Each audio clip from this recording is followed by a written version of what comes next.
Et ce soir, on est très heureux d'accueillir René Viennet, que personnellement, voilà, je ne vous connaissais pas. Mais quand Pierre-Julien Marest, que je remercie, et Séverine Danflous, que je remercie au passage, m'a parlé de vous et de votre ouvrage, ça m'a, voilà, il y a des choses qui m'ont intrigué, intéressé, et je n'ai pas été déçu du voyage en lisant votre ouvrage. L'ouvrage était dirigé ou proposé par Nicole Brenez. Voilà. Voilà, Nicole a œuvré dans l'ombre. Je vais lire la bio pour que tout le monde, votre biographie très courte, pour que voilà, nous partions tous sur les mêmes bases. Donc, vous êtes né en 1944 au Havre dans une famille de dockers. Vous avez été membre de l'Internationale situationniste de 1963 à 1971. Vous êtes historien de la Chine du XXe siècle et vous avez publié Les habits neufs du président Mao de Simon Leys, ce qui vous a valu d'être renvoyé du CNRS. Vous êtes le premier importateur des films de kung-fu hongkongais en Europe, en Afrique et aux Caraïbes. Vous êtes le sauveteur d'une fabuleuse collection de classiques chinois. Et puis, il y a autre film, la dialectique peut-elle casser des briques. Vous inventez le film intégralement détourné. Et puis, vous avez été aussi présent au Festival de Cannes pour 2 films, Mao par lui-même et Chinois, encore un effort pour être révolutionnaire. Voilà. C'est un peu assez succinct, mais ça nous donne quand même 2-3 pistes. L'international situationniste, la Chine, le cinéma, bon voilà, c'est quelques axes de discussion. Et il y a toute une première partie de l'ouvrage qui est une biographie qui nous raconte votre enfance, votre adolescence, votre éducation sentimentale et politique. Je pose une question rituelle à chacun de mes invités, à savoir quelle est la première image de cinéma ou la première image de film dont ils se souviennent. Merci. Alors, merci de m'avoir invité, de me recevoir ce soir, c'est très sympathique. Et puis l'endroit est mythique, magnifique, et je suis très heureux d'être ici avec vous et de répondre à vos questions. La première image de film que j'ai vue, c'était Quo Vadis. Je devais avoir 9 ans, c'était au Havre, dans une salle commerciale, et c'était le premier film que je voyais sur un grand écran, le premier film que je voyais tout court. C'était en couleur et c'était un sujet pour moi tout à fait nouveau, inconnu bien sûr, Néron, Rome, etc. Et c'était Peter Ustinov. Peter Ustinov, voilà. Et alors, bien sûr, l'anecdote que je raconte dans le livre, c'est que longtemps après, vers 1975-77, rue Soufflot, Dalio m'a sauté dessus dans la rue, je ne le connaissais pas, il m'a sauté dessus, il m'a embrassé, il m'a dit « Tu dois être le fils de Peter Ustinov ». À l'époque, je ressemblais peut-être un petit peu à Peter Ustinov, j'ai donc accepté le compliment. J'étais tellement ému que je n'ai pas réussi à lui dire dans l'instant, mais asseyons-nous, prenons un café, parce que c'était quand même un acteur remarquable et que j'admirais beaucoup. Mais donc voilà, c'était le... Quo Vadis est un film qui a marqué mon enfance. Je saute d'une époque à l'autre, on va sauter comme ça, hein, on va picorer à travers votre vie. Mais lors de votre séjour parisien, vous avez été un féru et fervent consommateur de la cinémathèque à l'époque de Langlois. Tout à fait. C'est-à-dire que quand j'étais très jeune et lycéen, j'étais membre du spectateur assidu du petit ciné-club qu'il y avait dans les combles du lycée du Havre. Et c'est là où j'ai absorbé un très grand nombre de films et où, on peut dire, ma vocation est née, puisque je voulais rentrer à l'IDEC. Et puis, je n'ai pas pu le faire parce qu'il fallait faire une année préparatoire au lycée Voltaire qui ne m'enthousiasmait pas, puisque je fuyais le Havre et le lycée du Havre. Et donc, je n'ai pas fait acte de candidature à l'IDEC, mais je suis resté quand même très cinéphile. Et lors de mes premières vacances à Paris, pendant un mois, lorsque j'étais en classe de première, j'ai passé toutes mes soirées entre la Cinémathèque rue d'Ulm et le Brady et les autres cinémas de Strasbourg-Saint-Denis. Voilà, donc c'était entre la Cinémathèque et Strasbourg-Saint-Denis. Voilà, exactement. Voilà. ça dit bien aussi une partie de votre cinéma. Tout à fait. C'est avec ça que je me suis nourri et que intellectuellement je me suis développé. Alors à quoi ressemblaient des journées où vous ingurgitiez 5 films à la Cinémathèque? Alors c'était pas 5 films par jour parce que comme il fallait que j'ai un petit boulot dans la journée, je travaillais à la Samaritaine, sur la terrasse de la Samaritaine, un endroit somptueux, à compter des tickets, même pas les compter, à les rassembler avec des élastiques. Et on mettait les tickets des caisses de la Samaritaine. On était une cinquantaine d'adolescents en mettant des élastiques autour des tickets de la Samaritaine qui sans doute ensuite étaient foutus à la poubelle. Mais ça me donnait l'occasion quand même d'observer Paris depuis les toits de la Samaritaine, qui est également un bon souvenir. Donc c'est le soir, en quittant la Samaritaine, que je me précipitais au cinéma. Et des souvenirs. Et c'était l'époque de quel film? Quelles ont été les rencontres avec les réalisateurs ou avec les univers qui vous ont marqué? Un film japonais à Strasbourg-Saint-Denis qui était Cochon et bateau de guerre, ou Cochon et cuirassé. Imamura. Qui est un film vraiment très intéressant. Et c'était les films de Bava, les films d'épouvante. Cinéma de genre. J'étais complètement scotché aux écrans de Strasbourg-Saint-Denis et à ceux de la Cinémathèque. Alors, bien sûr, Eisenstein, tous les films que je n'avais pas pu voir en province et que je découvrais à Paris. Mais j'absorbais tout, quoi. J'allais voir tout, etc. Et alors je fais un petit retour en arrière. Au Havre, il y a quand même une figure comme ça, un prof d'anglais qui a été important pour vous et qui animait le ciné-club, ou vous animez le ciné-club. C'était un grand cinéphile. Alors c'était un cinéphile dans la mesure où il a créé le ciné-club. Jean Justiniani. Voilà. Il est mort à 100 ans. Il a créé le ciné-club du lycée du Havre et il avait quelque chose de très particulier. Il était très amateur de cinéma et quoique stalinien. Vraiment, il était très très stalinien, membre du Mais Parti le quoique communiste. important. Plus que stalinien, parce qu'il nous racontait en classe qu'il avait pleuré le jour de la mort de Staline. Et je l'ai vu dans la classe d'anglais en 1956 hurler contre les insurgés de Budapest. Donc c'était vraiment quelqu'un de très motivé dans son stalinisme. Et dans le même temps, il avait deux autres particularités. Il adorait le cinéma, y compris le cinéma américain. Et dans le ciné-club, on avait droit à tous les films, y compris ceux de Hollywood. La seule chose qu'il faisait, c'était quasiment de fouiller dans nos sacs pour déchirer les bandes dessinées, parce qu'il était fou, allié et complètement délirant contre les bandes dessinées. Ce qui est assez bizarre de la part de quelqu'un qui aimait le cinéma, mais c'était comme ça. Voilà. Donc, il a joué un rôle important pour moi, et forcément pour moi, pour Vincent Pinel, qui est devenu ensuite un des patrons de la Cinémathèque française. Il nous a permis de voir beaucoup de films, et c'est la chose dont on peut lui être reconnaissant. Le fait qu'il soit un peu con, très stalinien, était finalement un détail. Donc il vous a fait découvrir Ford, Grémillon, oui, Renoir.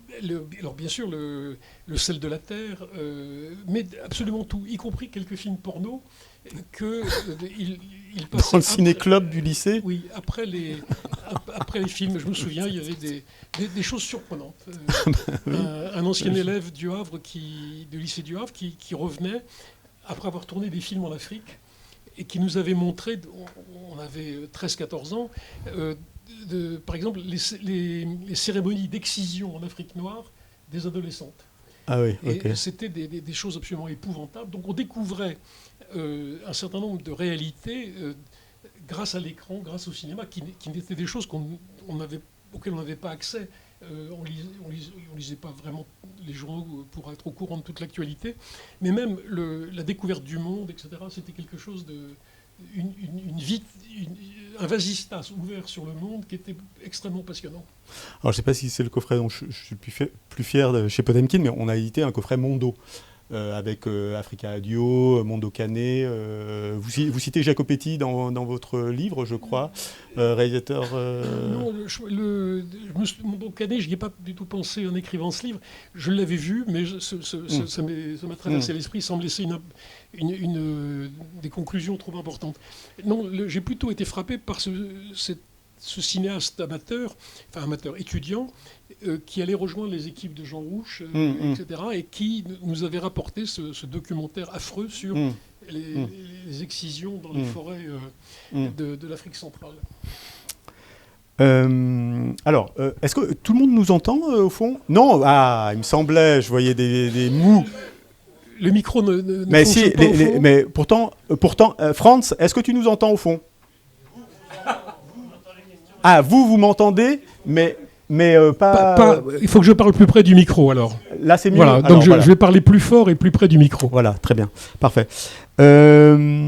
Alors, Paris, on était à Paris, et j'ai envie que vous nous parliez donc d'une rencontre qui a été importante pour vous. C'est la rencontre avec Michel Bernstein et Guy Debord. Oui, alors j'ai fait leur connaissance quand j'étais au Havre, en lisant la revue internationale situationniste, parce qu'une de mes premières petites amies au Havre, qui était une cheftaine scout, m'a un jour montré la revue que publiait sa sœur, sa demi-sœur et son beau-frère.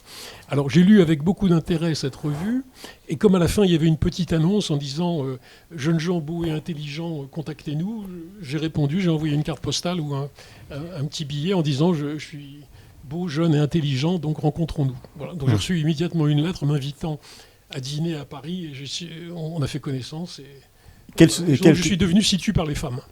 D'accord.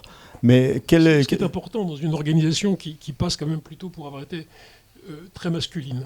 Alors vous qui en avez fait partie et qui l'avez vécu de l'intérieur, qu'est-ce que c'était l'international situationnisme concrètement? C'était un groupe... Rubrismiche. À l'époque où j'en faisais partie, c'était un groupe de gens qui avaient beaucoup d'humour, qui étaient très drôles, et qui étaient très anti-staliniens. C'était ça quand même la base. Et c'était un groupe qui, contrairement à la légende, ne s'est pas formé autour des manuscrits de 1844 de Karl Marx, mais en fait autour des Trois Mousquetaires. Le livre fondamental de l'IS, c'était les Trois Mousquetaires, et Debord se prenait pour Gondi, c'est-à-dire pour Aramis.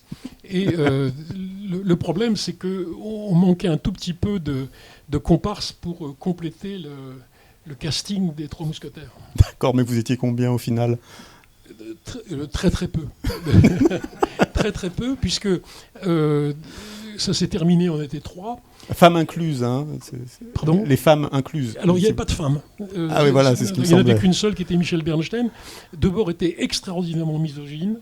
Ah oui. Et donc il n'y avait pas de femmes. D'accord. Enfin, si, il y a des femmes chez moi ailleurs, mais pas dans le groupe. D'accord, ok. Au niveau des écrits, quelle était la régularité de vos écrits? Comment est-ce que ça... La revue était publiée au gré des ressources financières un peu chaotiques que ramenait Michel Bernstein, qui nourrissait un petit peu son mari et le reste de la bande. Et puis moi-même, quand j'ai eu les moyens de financer une partie de l'activité. Il y a un micro qui va circuler. S'il y a des questions, évidemment, que je ne sois pas le seul à les poser, n'hésitez pas, levez le bras et voilà, René Viennet se fera un plaisir de... Voilà. Au fond, vous entendez bien, tout va bien. Un petit peu plus fort, hein. Ouais, c'est ça. Voilà. Après, ça sature, on ne peut pas monter trop le niveau. Oui, alors... Par association d'idées, est-ce que vous pouvez parler de traité de bave et d'éternité par rapport à cette époque? À vrai dire, les films... Isidore Isou, Les Tristes... Les films qui avaient été faits avant que je rejoigne l'IS, je les ai vus une seule fois en fait, parce qu'il fallait organiser avec des copies 35 mm des projections privées qui étaient lourdes à monter, les salles n'étaient pas facilement disponibles. Donc on a vécu une période de jeûne cinématographique, moi en tout cas, et on peut dire qu'entre 1963 et 1971, j'ai pas fait de film. Il a fallu finalement que je quitte l'IS en 1971 et que j'aille à Hong Kong pour me lancer vraiment dans le cinéma.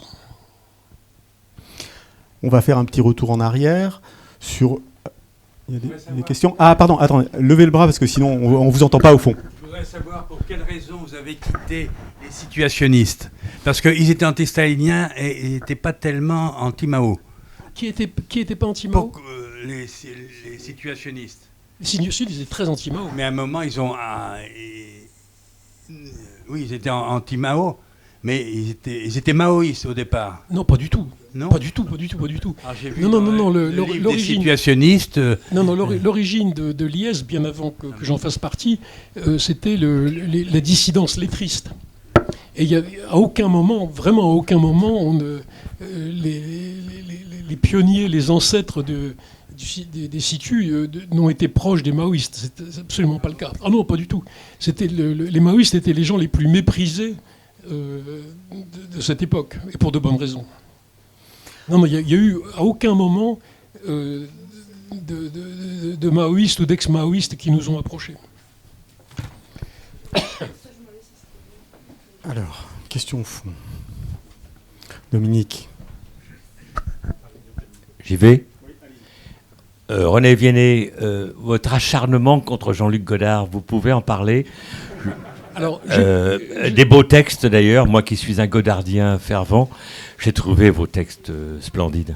Alors, je dois dire que j'ai été d'abord fanatique de Godard, comme tous les gens qui avaient vu À bout de souffle, puisque dans le tout petit local du ciné-club du Havre, dans lequel j'avais installé un divan et quelques étagères, j'avais mis sur le mur une affiche de 180 cm de longueur avec Belmondo et Gene Seberg.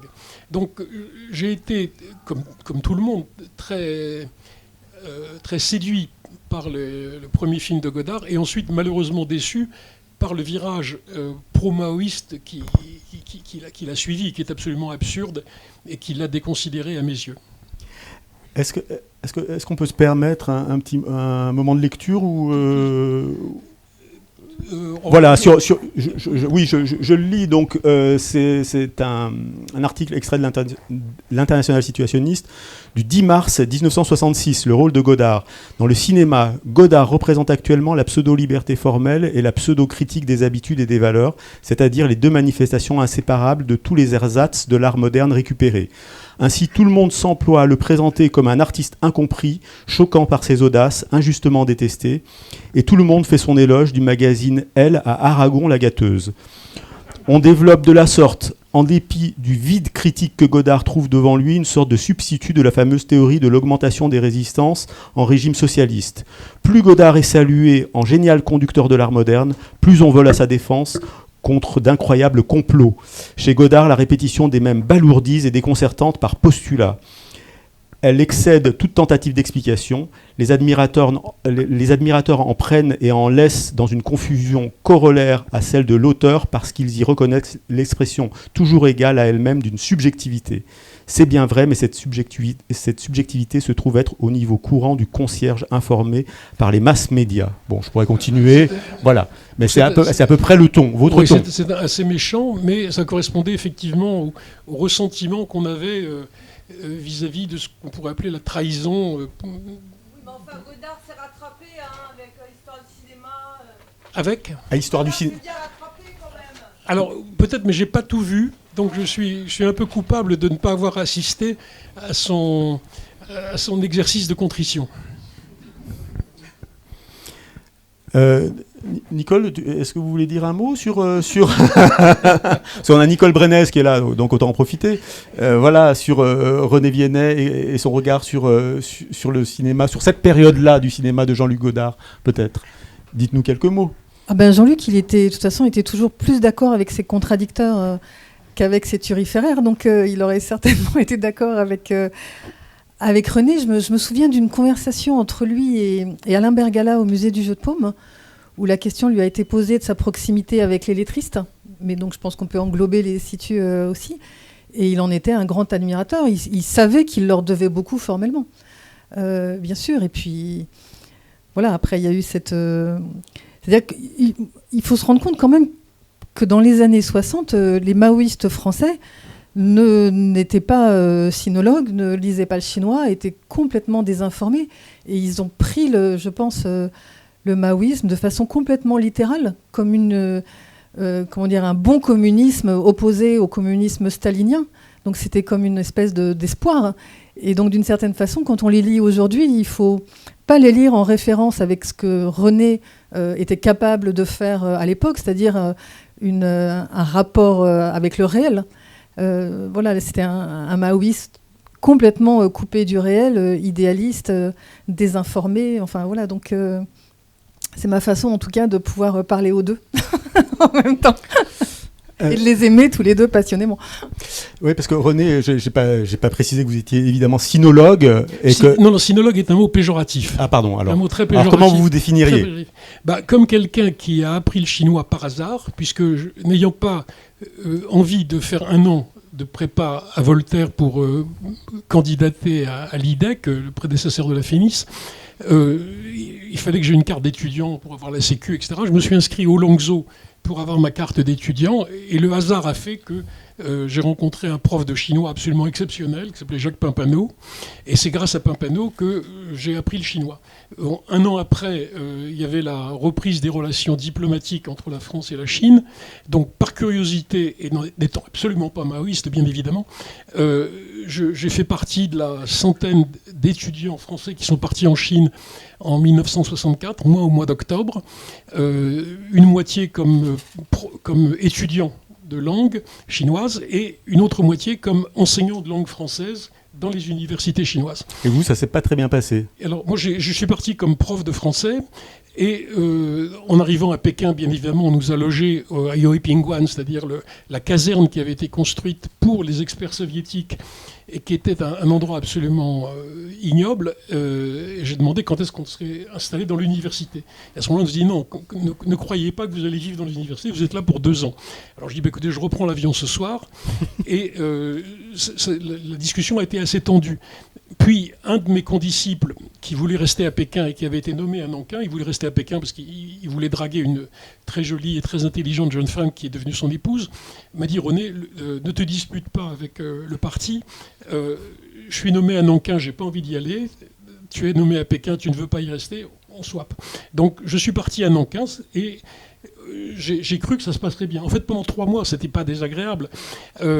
Mais nous attendions, moi et la dizaine d'autres enseignants, d'être logés dans l'université.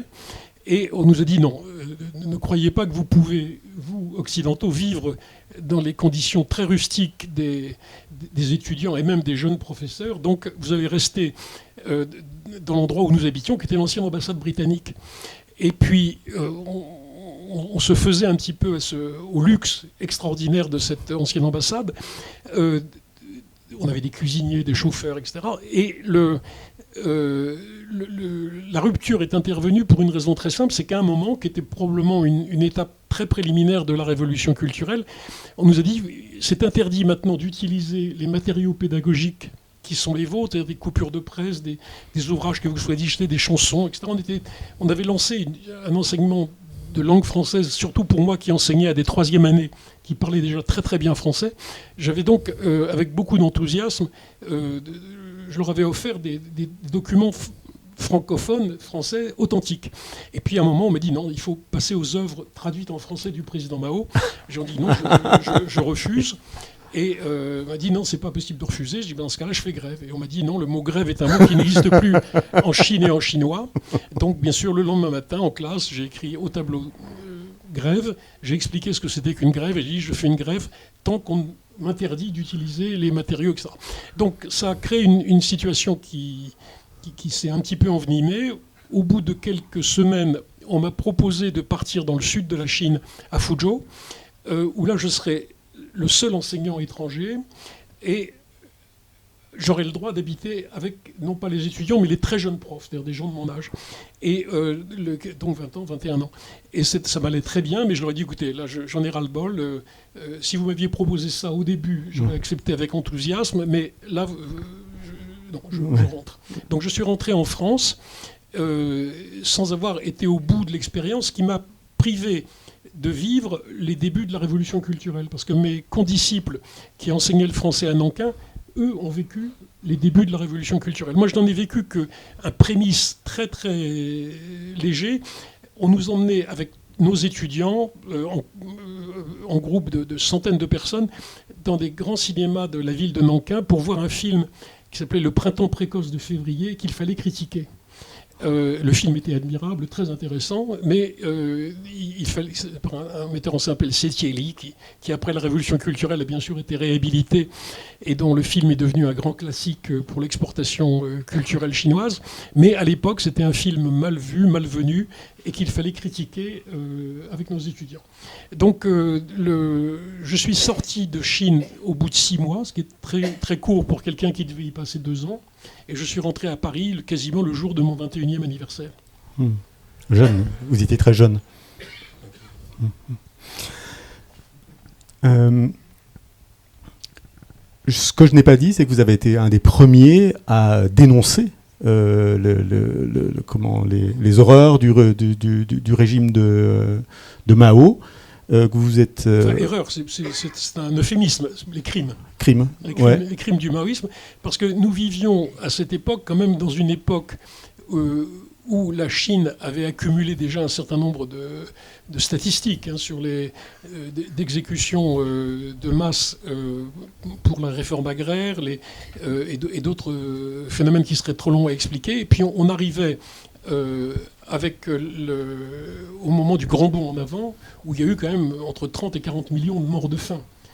Alors que les silos des réserves de riz et de céréales étaient pleins quasiment. Donc tout à l'heure, Nicole parlait de la vision idyllique et lyrique qu'avaient pu avoir Godard et d'autres maoïstes, disons, mondains à Paris. Mais il y avait quand même un certain nombre de gens dans les amitiés franco-chinoises qui connaissaient la réalité chinoise, qui connaissaient les statistiques criminelles du régime et qui en étaient très très heureux. C'est-à-dire qu'on a eu avec le maoïsme en France, il faut le dire et le répéter, le même phénomène qu'on a eu avec le stalinisme ou avec le nazisme, ce qui est des phénomènes très proches.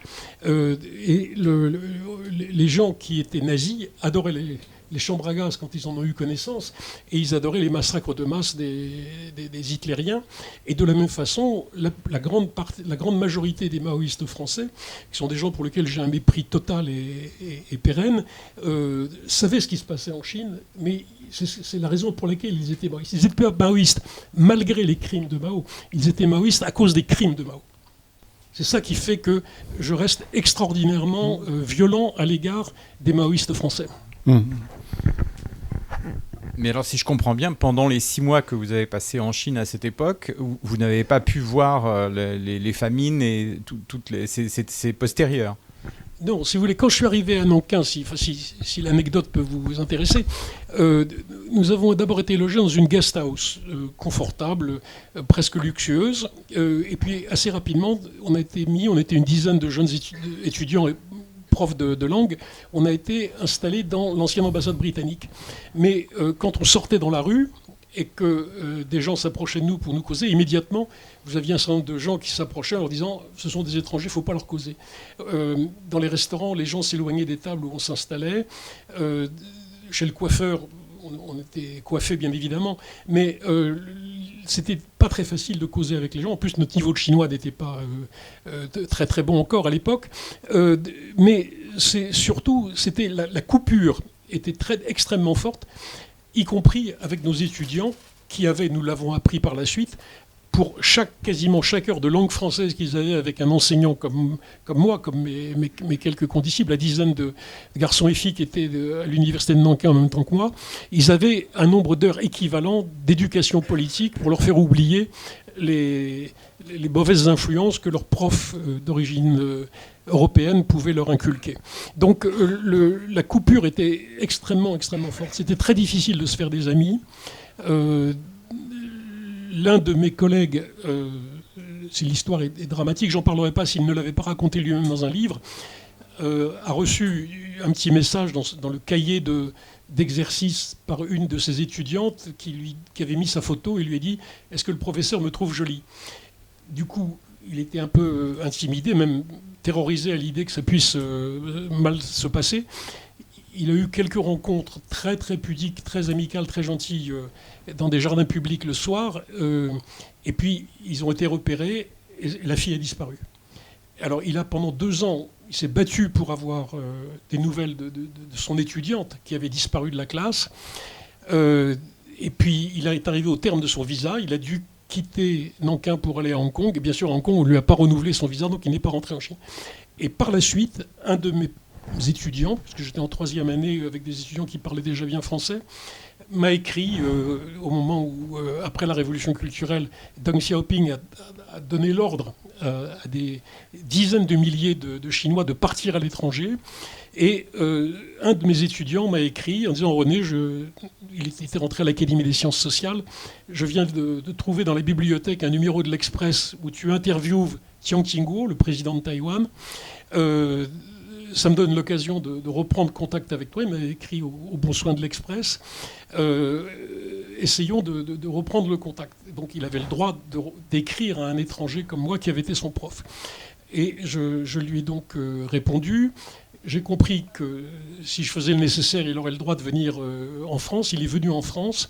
Il s'est inscrit à l'école des hautes études, etc. Et c'est à ce moment-là que ce garçon, qui avait mon âge, nous a expliqué ce qui s'était passé après. C'est-à-dire comment le propre traducteur de Mao, traducteur des poèmes de Mao, avait été battu quasiment à mort par les étudiants. Comment un jeune homosexuel dans notre classe avait été jeté du 4e étage et laissé agoniser sur le béton du trottoir dans l'université de Nankin. Et malheureusement, nous a appris que la jeune étudiante qui avait commis l'imprudence de mettre sa photo dans le cahier de notes de mon condisciple et collègue avait été soumise à une critique affreuse de la part des gardes rouges et qu'elle avait été suicidée. C'est-à-dire, soit elle s'était jetée par la fenêtre également du 4e étage, soit elle avait été projetée du 4e étage par ses condisciples. On a donc découvert, si vous voulez, 10 ans après, puisqu'on était à ce moment-là vers 78-79, j'ai quitté en 65. Donc plusieurs années après, on a découvert ce qu'avait été l'horreur des débuts de la révolution culturelle, que moi j'avais pas observé et que mes condisciples avaient un tout petit peu vécu au tout début, mais sans en voir les horreurs qui sont devenues ensuite constantes tout au long des 10 années de la révolution culturelle, où il y a eu 4 millions de morts quand même. Donc, si vous voulez, j'ai gardé de cette époque de mon séjour en Chine une impression extrêmement forte de la misère qui était celle du maoïsme, de la terreur que le régime imposait à tout le monde. Et je n'ai pas eu de mal, si vous voulez, à devenir l'éditeur de la plupart des classiques de l'anti-maoïsme en France, puisque j'ai traduit d'abord le livre, dès que je suis sorti de Chine en 65 à 21 ans, j'ai traduit le livre de Harold Isaacs, La tragédie de la révolution chinoise, qui n'était pas un livre contre le communisme, qui était un livre plutôt contre le Kuomintang, contre le parti nationaliste. Mais ce livre, paradoxalement, m'a mis en conflit avec l'establishment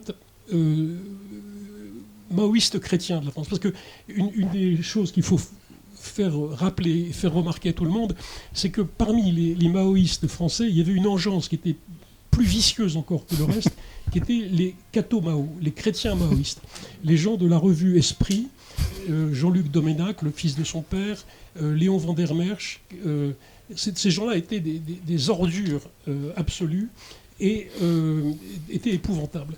Et donc, ces gens-là se sont opposés à toutes mes tentatives pour publier de chinois en langue française un certain nombre de documents sur la Chine. Ils se sont opposés à la publication de Isaacs. Même les trotskistes français s'y opposaient. Alors que Isaacs était trotskiste quand il avait écrit son livre, et que le livre avait été coécrit par un des fondateurs du Parti communiste, Liu Zhenxing, qui avait été lui-même l'un des leaders du trotskisme chinois. Mais les trotskistes français ne voulaient pas entendre parler du livre d'Isaacs. Il y avait à l'époque trois sectes trotskistes en France. Ils ne voulaient pas en entendre parler parce que Liu Zhenxing, qui avait été un des fondateurs du PC et qui était devenu le leader du trotskisme, s'était fâché avec les autres trotskistes, puisque vous savez que dès qu'il y a 2 trotskistes, il y a 3 tendances. Et donc, il s'était fâché et était persona non grata. Donc, je me souviens du moment où, en toute candeur, j'ai apporté le livre d'Isaacs à traduire à Gallimard, à Pierre Nora, qui l'a accepté immédiatement. J'ai passé 1 an à le traduire, et au milieu de cette année, Pierre Nora m'a appelé en disant « On vient de recevoir un coup de fil d'un type qui s'appelle Chénaud, je ne connaissais pas Chénaud, qui m'interdit de publier ce livre. » Alors, je voulais savoir qui était une personne qui se sentait assez influente pour téléphoner à Gallimard en interdisant qu'on publie une traduction de l'anglais sur la Chine. Et j'ai été assister à un cours que donnait Jean Chénaud à la Sorbonne sur l'histoire du Parti communiste chinois. C'était ridicule, à pisser de rire. Des caractères chinois mal écrits au tableau et un imbécile total, méprisable. Donc je suis allé le voir à la sortie du cours et je lui ai dit « Je ne sais pas pourquoi vous avez eu la mauvaise idée de tenter de me retirer le pain de la bouche et de m'interdire de traduire pour Gallimard ce livre, mais autant vous dire qu'après l'heure que je viens de subir à vous écouter et raconter n'importe quoi, n'importe comment sur le Parti communiste chinois, je vous déclare mon ennemi et si l'un de nous deux doit disparaître, ce ne sera pas moi. » Et donc ça a été le début d'une guerre inattendue pour moi, parce que je ne m'attendais pas du tout à être confronté, si vous voulez, à ce genre de choses. Quand j'avais traduit pour Gallimard le livre, je cherchais simplement de quoi payer mon loyer. Et c'est cette rencontre avec cette saloperie, cette ordure de Chénaud, qui m'a convaincu de me lancer un petit peu plus avant dans la connaissance et bien comprendre ce qu'était l'histoire de la Chine. Et ça m'a conduit peu à peu à la suite de ce que vous connaissez sans doute, c'est-à-dire j'ai été le premier éditeur de tous les dissidents chinois, jusqu'à mon départ de France en 1979. J'ai donc publié le Chinois, si vous saviez, du groupe Li Zhe, puis par la suite Wei Tingshan et d'autres. J'ai fait même en 1979, avant de quitter la Chine, pour mes étudiants de l'école polytechnique, la première traduction du premier texte connu de Wei Tingshan, qui était donc la 5e modernisation, que j'ai retrouvé là récemment, le tapuscrit de ma traduction pour mes étudiants en 1979. Je vais essayer de vous ramener au cinéma, mais non, mais vous avez 10 vies en une, René, donc là, j'essaie de raccrocher la discussion à votre œuvre de réalisateur, si vous le voulez bien. Volontiers. Alors, j'arrive plus à me situer, sans jeu de mots, dans votre biographie, mais il y a quand même le principe de la subversion et du détournement qui est un principe important chez les situationnistes. Tout à fait. Donc, racontez-nous peut-être l'histoire ou la genèse de la dialectique peut-elle casser des briques. Alors, le détournement est... Le son est bon, là, ça va ? Sous votre menton. Voilà, comme ça. Voilà. Donc, le détournement était une doctrine fondamentale dans ce mini-groupe des situs. Et pendant la période de 63 à 71, dont j'en ai fait partie, le jeûne cinématographique, pour moi, a été pénible. C'est-à-dire que mon envie restait forte de faire des films, mais les occasions ne se présentaient pas. Donc il y avait des détournements de bande dessinée, il y avait des détournements de photographie, il y avait toutes sortes de choses détournées, amusantes et aimables, mais pas de cinéma. Alors juste une question. Pourquoi le détournement comme arme politique ? Pourquoi le détournement ? Parce que, si vous voulez, d'abord, il y a un certain nombre de choses dans la réalité qui sont insupportables. Donc, quand vous voyez des revues de luxe avec des filles à poil qui sont mignonnes, etc., et qui servent simplement à vendre du rouge à lèvres, vous n'avez qu'une seule envie, c'est de leur faire dire des choses intelligentes et de leur mettre dans la bouche quelques propos du marquis de Sade, par exemple.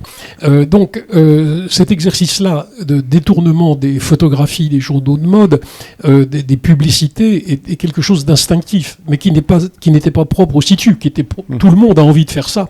Enfin, tous les gens en bonne santé, quand ils lisent, quand ils prennent elle et qu'ils voient des photos de jolies filles et qui disent n'importe quoi, ont envie de leur faire dire des choses intelligentes. Donc cette pulsion en faveur du détournement était plus forte chez les situs que chez les autres, mais je pense qu'elle était quand même largement partagée par l'ensemble de la population. Mais l'envie que j'avais d'utiliser ce principe du détournement pour les films, je ne pouvais pas, parce qu'on n'avait pas accès aux films, on vivait d'une manière qui était totalement déconnecté d'un cinéma qui, à l'époque, était quand même du 35 mm ou au mieux 16 mm, avec des gens qui avaient des budgets importants, qu'il fallait avoir des moyens pour faire du cinéma. Donc, ces moyens de me lancer dans le cinéma m'ont manqué. Et le hasard a fait que j'ai pu m'en emparer. Pourquoi ? Parce que je suis rentré au CNRS comme attaché de recherche relativement jeune, et j'ai fêté mon admission au CNRS. Je devais être le plus jeune attaché de recherche du CNRS dans ces années-là. J'ai fait, comme le font tous les attachés de recherche CNRS, le tour du monde, dès que j'ai été élu. Et j'ai donc été aux États-Unis, au Japon, très brièvement, et je me suis arrêté à Hong Kong pendant 3 mois, à l'invitation de Zhang Pampano, qui avait été mon prof de chinois au Longzhou en 63, et qui se trouvait prof de langue française pour 2 ou 3 ans à l'université de Hong Kong. Donc Jacques m'a invité pendant 3 mois, il avait un grand appartement, je me suis installé avec ma copine, et pendant ces 3 mois, j'ai découvert Hong Kong à une époque où Hong Kong était un endroit absolument fabuleux. Et j'ai donc été au cinéma et j'ai découvert les films de KPDP, je les ai trouvés formidables. J'ai découvert les premiers films de Kung Fu, je les ai trouvés très intéressants. J'ai rencontré Bruce Lee, etc. Vous avez failli avoir les droits de... Voilà, j'ai bien sûr rendu visite au producteur de Bruce Lee, qui était donc Raymond Zhao, mais j'ai pas rencontré le Français qui était son complice, qui s'appelle André Morgan, qui est devenu milliardaire et qui vit en Californie. Mais le jour où j'ai rendu visite à Raymond Zhao dans son bureau de production, il venait de sortir Big Boss, il y avait Bruce Lee, on a sympathisé, on a même dû manger un morceau ensemble, et Raymond Zhao m'a dit... Je ne crois pas que ces films auront jamais le moindre succès en Occident, mais si ça vous intéresse, si ça vous tente, donnez 10 000 US dollars et je vous donne les droits pour 20 ans de Big Boss pour l'Europe entière et même les États-Unis si vous voulez. Et à l'époque, j'ai pas eu le culot et le moyen de pousser jusqu'au bout, mais j'ai ramené malgré tout en France des films moins spectaculaire que celui de Bruce Lee, mais qui étaient ceux qui avaient conduit Raymond Zhao à créer sa société Golden Harvest pour faire les films de Bruce Lee. Donc c'était des films des Shaw Brothers et d'un groupe qui s'appelait Cathay. Et chez Cathay, il y avait un directeur commercial qui venait d'Asie du Sud-Est, qui était très sympathique et qui a créé sa propre maison de production qui s'appelait Yangtze Production. Donc entre les films que j'avais acheté à Cathay et ceux que j'ai achetés à Yangtze, il y a pratiquement eu une centaine de films 35 mm de KPDP de Kung Fu qui sont venus de Hong Kong jusqu'en France. Et ça représentait un moment quasiment un tiers du box-office à Paris, cinéma de banlieue, un petit peu Strasbourg-Saint-Denis, et puis bien sûr, surtout, ça a pris la place des péplums, des films indiens en Afrique et aux Caraïbes. Alors, du coup, ça m'a donné plein d'idées. Ça m'a donné l'idée de doubler en créole un film japonais, parce qu'après Hong Kong, je suis allé au Japon en acheter d'autres. Mais, si vous voulez, le travail que je faisais à l'époque n'était pas celui à plein temps d'un industriel du cinéma, parce que je passais quand même plus de 40 heures par semaine, plutôt 60 que 40, à vraiment faire des recherches sur l'histoire de la Chine du XXe siècle, à réunir des documents rarissimes qu'on pouvait acheter au kilo à l'époque à Hong Kong, puisque la révolution culturelle a consisté à détruire beaucoup de livres. Et parmi des livres qui ont échappé à la destruction, il y a ceux qui étaient exportés par des gens un peu plus malins et qui vendaient au kilo des ouvrages classiques ou modernes de littérature chinoise et qui se retrouvaient à Hong Kong. Donc ça sortait au kilo de Chine pour Hong Kong, et moi je les achetais un par un, mais très bon marché. Donc j'ai constitué une bibliothèque à Jussieu, à Sancier d'abord, puis à Jussieu, qui entre 1969 et 72-73, l'époque où j'ai été vidé du CNRS une première fois à cause de ma publication des habits neufs, on a accumulé à peu près 20 000 numéros, 20 000 références d'ouvrages extrêmement rares et très intéressants sur la littérature et l'histoire chinoise. Mais parallèlement à ce travail à plein temps que j'exerçais à Hong Kong, je profitais d'être à Hong Kong pour découvrir la gastronomie locale, pour aller au cinéma, pour rencontrer des scénaristes, rencontrer des comédiens, rencontrer des cascadeurs. Enfin, vous imaginez ce que pouvait être l'activité frénétique qui m'a saisi au contact de Pampano, et ça a été une série de rencontres qui ont été décisives pour moi. J'ai fait connaissance du patron de la Far Eastern Economic Review qui m'a demandé de faire des articles pour lui. J'ai rencontré Henri Vetch, qui était un homme absolument fabuleux, qui était non pas le fils de Claudel comme on le croit, mais le fils du mari de la femme qui était celle qui a dépucelé Claudel. Vous connaissez l'histoire du couple à trois au consulat de Fuzhou, où Henri Vetch, sa femme et Claudel habitaient ensemble. Et ils ont eu plusieurs enfants, dont une qui est devenue bibliothécaire à la Bibliothèque nationale, petite fille qui est décédée il y a quelques semaines, quelques mois. Mais Henri Vetch, qui était le fils de Monsieur Vetch et de son épouse, était un homme absolument fabuleux. Il avait été l'éditeur à Pékin de livres extraordinaires. Chacun de ces livres maintenant vaut une fortune. C'était des livres très très bien édités, au contenu fabuleux. Et il avait été en 1949 arrêté et en 1952, après avoir été condamné à mort et gracié, il avait été expulsé de Chine.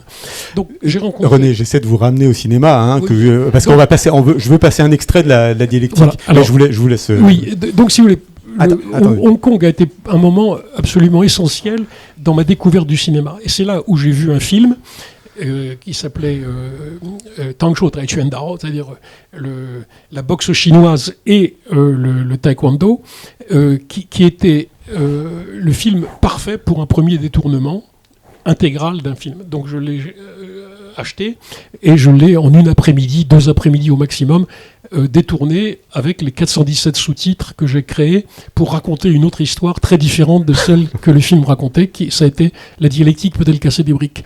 Après la dialectique, bien évidemment, il fallait monter en pression un degré plus haut. Qu'est-ce qu'on peut faire de mieux après avoir détourné un film de karaté, de taekwondo et de boxe chinoise de Hong Kong? Il fallait passer au film porno japonais, donc détourner mon second film, qui était Une petite culotte pour l'été. Et pour que le détournement soit un peu plus costaud que ce qu'attendait le public, j'ai rajouté bien évidemment des scènes porno hard, tournées avec quelques amis dans un studio du 15e arrondissement. En particulier, le passage qui est reproduit en photo dans le livre que vous avez sur vos genoux aujourd'hui, mais qui est un moment qu'il faut citer absolument, qui est celui où une très jolie dame et un jeune homme très vigoureux qui s'amusait avec elle, j'avais glissé sous les fesses de la dame le livre que je voulais éditer, qui s'appelait Révocu dans la Chine pop, qui est devenu un classique depuis, mais qui à l'époque n'était pas très connu. Et donc on a, avec Révocu dans la Chine pop, au fur et à mesure que ce vigoureux jeune homme secouait sa partenaire, on voyait apparaître le titre du livre sur le dos du livre. Donc ça a été un succès homérique pour ce deuxième film détourné. Voilà, donc c'est comme, si vous voulez, il y a une logique qui fait que ce séjour à Hong Kong m'a fait découvrir le cinéma chinois, m'a donné l'occasion de détourner mon premier film. À partir du moment où j'en avais détourné un, il fallait en détourner un deuxième. Et bien sûr, une fois que j'en ai détourné 2, j'ai trouvé le producteur, donc pas exactement les Bovici, mais enfin les Bovici m'a présenté Hélène Vagé, et Hélène Vagé m'a donné l'occasion de réaliser mon premier film à moi, c'est-à-dire Chinois, encore un effort pour être révolutionnaire. Donc, alors, on va voir l'extrait de la dialectique et de Chinois, un court extrait, le film annonce. Et on prendra les questions après.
portes de la paix céleste tiennent elles-mêmes.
Présenterons bientôt sur cet écran le premier film entièrement détourné de l'histoire du cinéma. Un toast aux exploités pour l'extermination des exploiteurs. Les leçons de l'insurrection de Budapest enfin portées à l'écran. Le film de référence est fortement déconseillé aux lecteurs du Nouvel Observateur. La dialectique peut-elle casser les briques? La dialectique peut-elle casser des briques? La dialectique peut-elle casser des briques?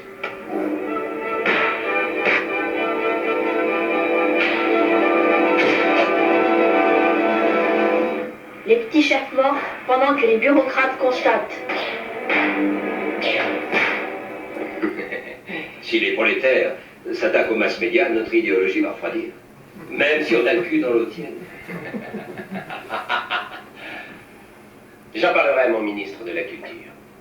Il faudra interdire tous ces films. L'adaptation détournée du doublage a été réalisée par l'Association pour le développement des luttes de classe et la propagation du matérialisme dialectique. Un épisode pendant de l'âpre combat entre le prolétariat à gauche et la bureaucratie à droite.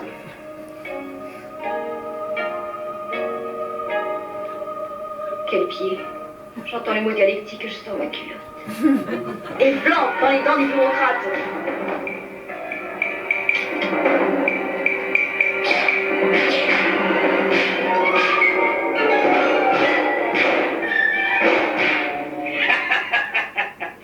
Tu me plais pas, lapin. Ils ont tous ton air félinou là-dedans. Ça doit puer la surpote des mauvais soirs.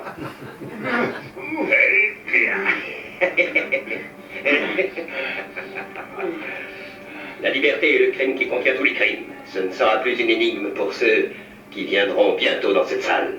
Voir un film directement lié à l'histoire universelle où le dialogue s'est armé pour vaincre ses propres conditions. Répugnante saloperie de bureaucrate. C'est avec tes tripes que... Et tu connais la suite. Crève, salope.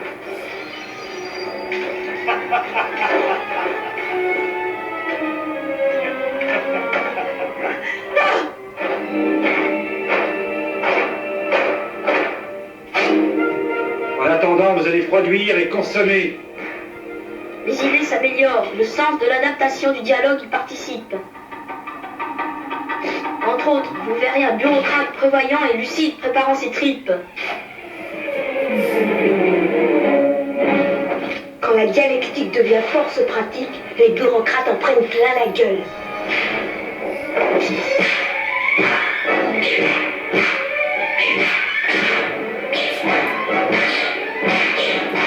La dialectique peut-elle casser les briques? Courbit camarade, le vieux monde est derrière toi. Et la Ligue aussi.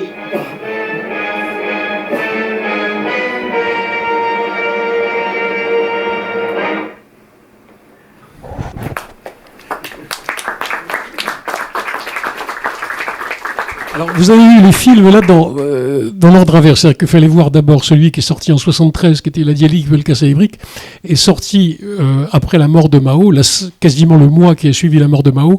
Chinois, encore un effort pour être révolutionnaire, qui est donc sorti à temps pour le Festival de Cannes et qui a été le film de la quinzaine des réalisateurs, en même temps que Mao par lui-même, qui était un court-métrage assez différent, était le film sélectionné officiel pour la compétition des courts-métrages. René, ça fait presque une heure qu'on parle. On va peut-être prendre quelques dernières questions et puis après on fera la dédicace de l'ouvrage. Volontiers, mais ne vous sentez pas limité par les questions. Posez-en autant que vous voudrez. Levez le bras, profitez-en. Allez. Vous intimidez, René, vous intimidez. Est-ce que vous voyez des réminiscences avec les temps actuels? Avec l'époque actuelle? Oui. Est-ce que c'est un temps complètement révolu ou il y a un cycle qui s'opère potentiellement actuellement? Non, si vous voulez, aujourd'hui, dans l'époque actuelle, j'ai envie de démonter les mythes et de détruire les mensonges qui ont été ceux auxquels je me suis attaqué avec les films sur la Chine, avec une certaine efficacité, puisque finalement, tout ce que j'ai mis il y a 50 ans, parce que ça fait 50 ans que ces films ont été faits, hein, j'ai pris de l'âge. Ces films ont été faits il y a 50 ans avec peu de moyens. Le premier a été fait en 2 après-midi sur une table CTM35 et en 417 sous-titres. Par la suite, il y a eu une version doublée. Le film Chinois, encore un effort, a pris un peu plus de temps. C'est un vrai film avec une équipe de montage dans laquelle il y avait Bertrand, qui était l'assistant d'Unsera à l'époque. Et on a travaillé pendant 1 an et demi, 2 ans pour mettre en place ce film de 2 heures qui est très sophistiqué et qui, aujourd'hui, est absolument irréfutable. C'est-à-dire que rien de ce que j'ai écrit dans ce film il y a 50 ans n'a été démenti, alors qu'à l'époque tout le monde me chiait dessus pour avoir annoncé que Mao mort, cette bonne femme, et qu'elle serait condamnée à mort. Donc, si vous voulez, j'ai fait un exercice il y a 50 ans qui a été efficace pour dénoncer les mensonges de la propagande maoïste et surtout les conneries que les maoïstes français, les imbéciles comme Chénaud, Doménac, Vandermeersch, Badiou, pouvaient colporter dans l'université française. Alors maintenant, aujourd'hui, 50 ans après, si vous me posez une question, qu'est-ce qu'on doit faire comme film? Je pense, et c'est le dernier chapitre du livre que vous avez ici grâce à Potemkin sur vos genoux ce soir, je propose de me lancer en revenant au cinéma, parce que j'ai été absent du cinéma pendant de longues années, j'ai fait d'autres choses, j'ai vendu du combustible nucléaire, j'ai été banquier, j'ai fait toutes sortes de choses. Je veux revenir au cinéma maintenant et faire un film qui dénonce les mythes de la Révolution française. Ça me paraît très très important, parce que nous vivons sur toutes sortes de mensonges qui sont propagés par les universitaires et par les profs de lycée, et c'est tout à fait insupportable. Il y a tout un chapitre sur Olympe de Gouges. Alors voilà, en particulier, j'ai édité en 2003, je ne suis pas l'auteur, mais j'ai forcé un historien qui avait fait un petit livre sur Olympe de Gouges à en faire un vrai livre avec une bibliographie, avec des photos, avec des illustrations, et ce livre a été publié en 2003, et la biographie définitive de Marie-Olympe de Gouges. Mais au-delà de Marie-Olympe de Gouges, si vous voulez, je veux vous emmener la prochaine fois qu'on se retrouvera avec Micro et nos amis dans un endroit un peu plus vaste que Potemkin, qui est le charnier de Picpus. Vous avez les 1365 derniers victimes de Robespierre qui sont dans le 12e arrondissement, à côté des colonnes du trône, à côté du bureau de notre ami Denis et de ses salles de montage. On a au 35 rue de Picpus un jardin de plusieurs hectares où il y a un charnier dans lequel il y a Chénier, le poète, mais il y a surtout Roch Marcandier, qui est totalement inconnu en France, et bien sûr vous allez comprendre pourquoi, parce qu'il a dénoncé les massacres de septembre, et il a dénoncé les massacres organisés par Danton, et par ses amis Panis, Sergent, Billaud-Varenne, pour terroriser les Parisiens qui allaient voter après la première Assemblée nationale pour voter pour élire les membres de la Convention. Et il fallait terroriser les Parisiens pour qu'ils votent bien et qu'ils votent en faveur des gangsters qui avaient pris le pouvoir.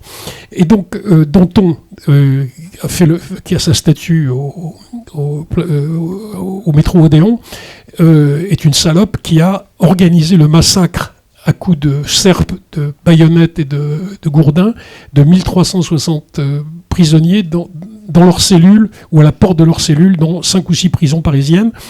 En particulier, ils sont allés ensuite, ils étaient 300, rémunérés et abreuvés pour tuer les prisonniers. Ils sont allés à la Salpêtrière où ils ont tué une 50aine de femmes après les avoir violées. Et ensuite, ils sont allés au Kremlin-Bicêtre où ils ont poursuivi le massacre avec des adolescents, des garçons qui avaient été mis en prison au Kremlin-Bicêtre. Et donc, si vous voulez, cet épisode qui est quelque chose de limpide, sur lequel, dans l'instant, Rocque Marcandier a écrit ce qu'il fallait écrire, qui a été ensuite dénoncé dans un livre de 800 pages écrit par Granier de Cassagnac vers le milieu du 19e siècle, continue à faire l'objet de mensonges absolument éhontés dans les livres du secondaire et dans les livres de l'université. Et aujourd'hui, si vous avez vous-même récemment lu, donnez-moi le nom de quelques universitaires connus pour ce qu'ils ont écrit sur la Révolution française, ce sont des mensonges complets sur ce qu'ont été les massacres de septembre. Or, les massacres de septembre, c'est un événement fondamental, c'est un moment charnière de la Révolution française, de la soi-disant Révolution française, qui a permis la prise du pouvoir par des imbéciles, des bureaucrates, les ancêtres du nazisme et les ancêtres du stalinisme. Et en particulier, quelqu'un que je n'aime pas beaucoup, comme vous le devinez, qui est Robespierre.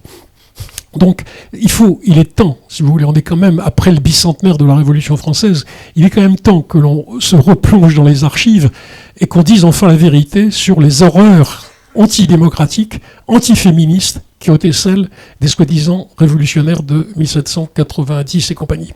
Voilà. Donc, si vous voulez, aujourd'hui, si vous me posez la question, qu'est-ce que dans l'actualité me rappelle l'époque que j'ai dénoncée en dénonçant le maoïsme, j'ai plutôt envie de me consacrer en urgence à cette période de la Révolution française. Ce qui ne veut pas dire que je n'ai pas non plus des idées pour parler de l'actualité politique, mais sincèrement, je crois que je serais plus utile pour dénoncer les mensonges de la soi-disant Révolution française que pour parler des problèmes actuels.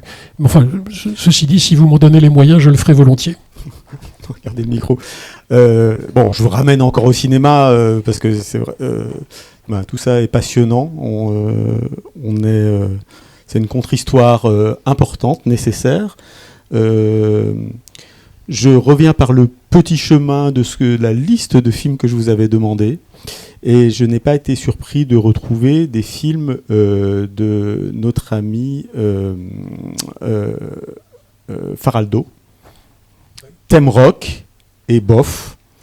Alors, est-ce que vous pouvez me dire quelques mots? Et c'est pas du tout pour botter en touche, parce que je pense qu'il y a voilà. Alors, c'est un peu un exercice ciné-club que vous me proposez. Oui. Hélène Vagé, qui m'avait été présentée par Gérard Lebovici, qui était une sorte de pape du cinéma français à l'époque. Et Hélène Vagé était une femme tout à fait charmante et sympathique, qui à l'époque vivait avec une autre dame, et Faraldo, qui était l'amant de ces deux très sympathiques dames. Et Faraldo avait fait 2 films que je trouve non seulement sympathiques, mais extraordinairement bons, qui sont Bof et Thème Rock. Et j'espère que ces films pourront ressortir pour les enfants des écoles et être propagés au maximum. Alors, parmi les autres films que je vous ai recommandés... Il y avait Rouchier, le film sur Rouchier. Alors, parmi les classiques du cinéma... Ah, la classique. Alors, on avait To Be or Not To Be. Vous avez récupéré lequel? Alors, To Be or Not To Be de Lubitsch, bien sûr, qui est un modèle fabuleux. Il y avait Belle de jour de Buñuel. Oui, Belle de jour. Vous n'avez pas envie d'en dire un mot, non? Sauf que ça va nous prendre jusqu'à minuit à ce moment-là. Non. L'idée, c'est de dire 2-3 mots. Alors, si vous voulez, je pense qu'il faut favoriser pour les enfants des écoles qu'ils visionnent des films drôles, des films intelligents, des films avec de l'humour, etc. Donc Billy Wilder, Nelly Kaplan, la fiancée du pirate, ce sont des films admirables, oubliés, qu'il faut absolument ressortir. Parce que mais qui existent, qu'on a ici. Vous les avez en DVD, oui, profitez-en. Voilà. Adieu ma concubine. Alors, pour parler un peu bien sûr de films chinois, j'ai sauvé 300 films chinois qui étaient en passe d'être détruits à Hong Kong, à une époque où il n'y avait pas de cinémathèque ni à Hong Kong ni à Taïwan. Je les ai ramenés à Paris, on les a montrés, à l'époque, il n'y avait pas encore une grande communauté chinoise en France. Enfin, on les a montrés pas mal. Et puis, on a invité la productrice de Steven à cette époque, on a invité la chanteuse extraordinaire, la frêle Edith Piaf chinoise, Pai Gong, qui était devenue une amie à Hong Kong, que j'ai fait venir à Paris pour présenter les films où elle jouait. Et ces films, en 1993, ont été transmis, déposés à la Cinémathèque de Taipei, qui avait été créée quelques années plus tôt. À propos de films chinois, Taïwan a sorti des films très intéressants, mais relativement récemment. Et du côté chinois, il y a un film qui est quand même intéressant, qui est Adieu ma concubine, parce qu'il est tiré d'un très bon roman. Mais il y a d'autres films, si vous voulez, qui sont totalement inconnus. Il y a un film que Angèle, sans doute, aime beaucoup, qui s'appelle Rose Rose, I Love You, qui est un film taïwanais que j'aime beaucoup, qui est très drôle. Le sujet du cinéma chinois est un océan de découvertes et d'exploration que je vous recommande de réaliser. Alors juste pour finir, le film sur le graveur, alors bien évidemment, et qu'on a en vente ici, c'est pour ça, c'est pour faire un petit peu de... Vous devriez avoir bientôt un coffret dans lequel il y aura 5 films de Routier. Roux, H-U, Thier, J-I-E. Routier est un ami que j'ai découvert sur Internet en 2006 avec un film qui était à l'époque pas traduit encore en français et qui racontait le premier meurtre de la Révocu en 1966 sur ordre de Madame Mao. Révolution culturelle, oui, pardon. De révolution culturelle. Enfin, tout le monde dit Révocu maintenant. Qui raconte le meurtre de la proviseure adjointe du lycée Henri IV de Pékin, qui était le principal lycée de filles attaché à l'université normale de Pékin, qui a été tué après 8 heures de torture par ses élèves de classe terminale. Et ce film, quand je l'ai vu à l'époque sur Internet, il était segmenté en une dizaine de morceaux, était absolument extraordinaire. Donc j'ai donné plusieurs coups de fil à Hong Kong pour trouver des gens qui connaissaient Routier. On a fini par me donner son numéro de téléphone à Nankin. J'ai appelé le surlendemain et j'ai proposé à Routier de le rencontrer. J'ai pris l'avion immédiatement et je suis allé à Hong Kong et j'ai fait sa connaissance. Et je ne me suis pas trompé, c'est quelqu'un d'extraordinaire. Donc depuis cette date de 2006-2007, je suis porté et transporté par cette nouvelle vocation pour moi, qui est de mettre en valeur les 30 films que Routier a fait dans des conditions héroïques, sans moyens, avec une petite caméra familiale et un ordinateur d'occasion. Et ces 30 films de Routier sont absolument fabuleux. Et ils sont fabuleux pour moi pour une autre raison, c'est que c'est la suite logique de Chinois, encore un effort pour être révolutionnaire. C'est en noir et blanc, tourné avec des moyens modestes par quelqu'un qui est pas en prison, mais pas loin des portes des prisons, qui sont des films qui racontent l'histoire de la famine du Grand Bond en avant et qui racontent l'histoire des massacres de la Révolution culturelle, avec un certain nombre d'exemples qui sont d'une manière pédagogique extraordinaire, expliqués, disséqués et compréhensibles. Et il faut que ces 30 films de Routier soient mis en valeur. Alors, comment faire quand il y a 30 films pour qu'ils soient connus? Il faut en faire un 31e. Et le 31e, c'est Bertrand, qui est assis en face de nous, là, qui l'a fait, avec quelques autres amis qui sont dans la salle, pour, à l'occasion d'une escale de Routier à Paris, il a été filmé en train de faire son deuxième métier, en dehors de cinéaste, il est graveur, en train de graver, et il raconte comment il a fait ses films, comment il est venu à faire de la gravure d'abord et ensuite du cinéma. Et on profite de son passage à Paris pour mettre quelques extraits de ses films en valeur. Et ce film qui s'appelle La Chine rouge en noir et blanc est le premier film qu'il faut voir pour comprendre qui est Routhier et pourquoi il faut ensuite voir les 30 films suivants. Alors René, juste en 2 mots, mais vraiment 2 mots, quel est le regard que vous avez sur les cinéastes chinois contemporains, Jia Zhangke, Wang Bing, qu'on a accueillis ici? Est-ce que vous les connaissez? Est-ce que vous connaissez leur œuvre? Oui,